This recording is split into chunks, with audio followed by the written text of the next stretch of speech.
Que de rougir. Hein? Oui, que de rougir, nous devons quand même continuer de noircir. Et de noircir avec fierté. Et par rapport justement à ce discours anti-impérialiste porté par aujourd'hui la jeunesse africaine. Parce que ça dépasse même le Sénégal. Je crois bien que c'est une reprise de notre histoire. Et de notre identité, de notre identité.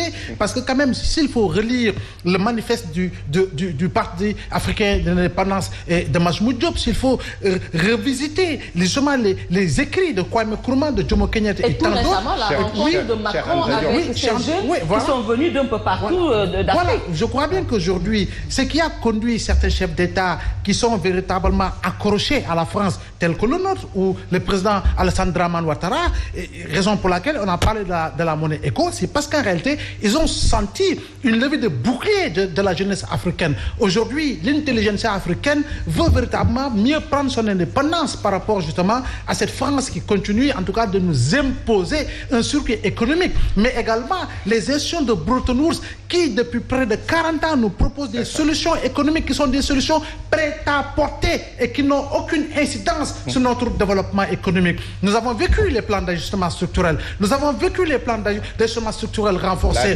mais jusqu'au moment où nous parlons, nous continuons en tout cas de continuer de vivre et de revivre des programmes qui véritablement qui n'aident pas notre développement. Raison pour laquelle nous ne devons pas, vous l'avez dit, rougir, mais moi je dis nous ne devons pas noircir, et encore mieux noircir par rapport à ces programmes.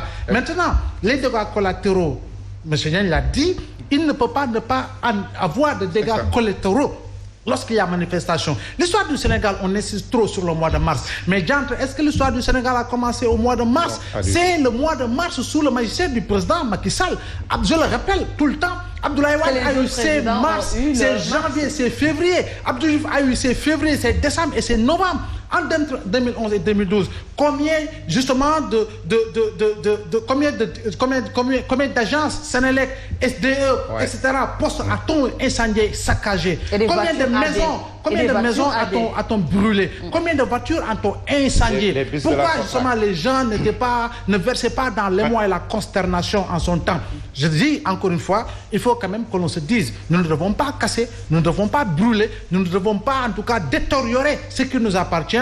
Mais quand il y a manifestation, forcément, il y a des dégâts collatéraux. On a vu pendant plusieurs mois ce qui s'est passé en France avec les Gilets jaunes. On a vu l'assaut du symbole de la démocratie américaine avec les partisans de Donald Trump qui ont pris d'assaut le Capitole avec des morts. Et parmi les policiers même, il y a eu des morts. Donc, c'est la démocratie qui est ainsi faite. Maintenant, il faut quand même que ceux-là qui sont dans la politique, et surtout ceux-là qui sont jeunes et qui sont dans la politique, puissent porter ce discours, justement ce discours d'espoir pour véritablement la jeunesse sénégalaise, puissent porter ce discours responsable pour la jeunesse sénégalaise. Et ne pas tout le temps regarder dans le rétroviseur. Parce qu'en réalité, ils aiment se ranger derrière des patriarches qui ont plus de 80 ans et qui exercent le pouvoir depuis 5 ans. Mais je crois bien qu'à un moment donné, il appartient à ces jeunes-là de se retrouver dans des entités politiques en tant que cadre et de former des partis politiques véritablement bien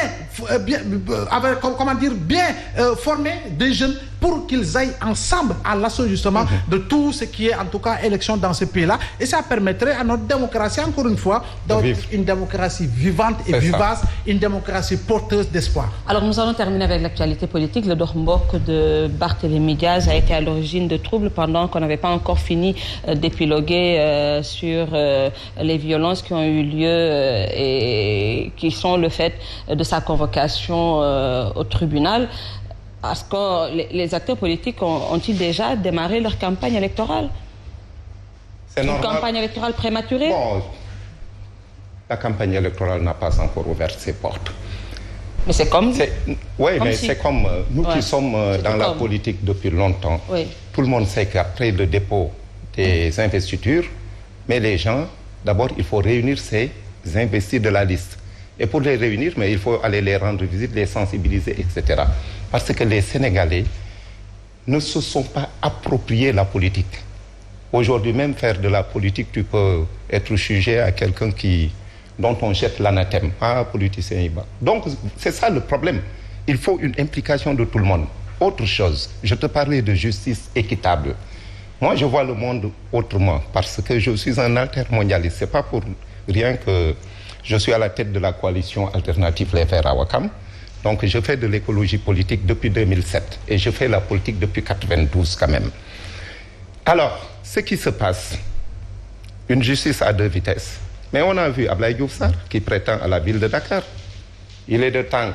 Tank, ça veut dire Wakam Ngor Yoff. J'habite, voilà, moi je suis population traditionnelle à Wakam. Mais Ablaye Diouf Sarr s'est levé pour aller visiter les populations lébou de Dakar. Personne ne lui a rien dit. Le préfet n'a pas sorti une interdiction. Barthélémy se lève. Je ne suis pas aussi dans cette coalition politique, je le précise. Mais il faut une justice équitable dans ce pays. Barthélémy qui a quelques déboires au niveau de la justice avec, depuis 11 ans. Alors, il se lève pour aller, avec 2 véhicules de sécurité. La police de Dieuppeul s'interpose et l'arrête manu militari. Est-ce que vous trouvez ça normal? Mais on leur a laissé partir, visiter les populations, il n'y aurait eu aucun dégât. Mais c'est parce que c'est Barthélémy. Monsieur Mbaou se serait levé avec 2 pick-up, aller visiter Liberté 6, etc. Personne ne lui aurait rien dit. Donc, c'est une justice à 2 niveaux. Il faut que l'administration territoriale aussi arrête avec les opposants. C'est ça la vérité. La violence vient de l'État. C'est pourquoi je parlais de verticalité et d'horizontalité. Donc, le pays a besoin d'apaisement. Macky Sall, la manière dont il gouverne le pays, tout le monde le sait, donc il faut absolument que l'État, qui a le pouvoir régalien d'utiliser la force, puisse aller vers des politiques sociales apaisées pour ne pas utiliser cette force. Une grenade lacrymogène, vous savez combien ça coûte? Minimum 90 000 francs. Il a fallu le 3 mars, c'est malheureux, c'est l'histoire récente, je suis obligé de l'évoquer tout le temps. Un jour de soulèvement pour que le pays s'écroule. Des commissariats sont attaqués, personne n'a pu, je parle des forces de l'ordre, n'a pu s'interposer pour contenir ces attaques-là. Mais il faut arrêter, tout simplement, il faut dire la vérité, il faut que l'État qui est là, et depuis que cet État, ce nouveau État est là, l'État est très violent vis-à-vis de sa population. Donc il faut savoir raison garder. Barthélémy n'est pas n'importe qui, c'est le maire de Mermoz-Sacré-Cœur, c'est le premier magistrat de Mermoz-Sacré-Cœur.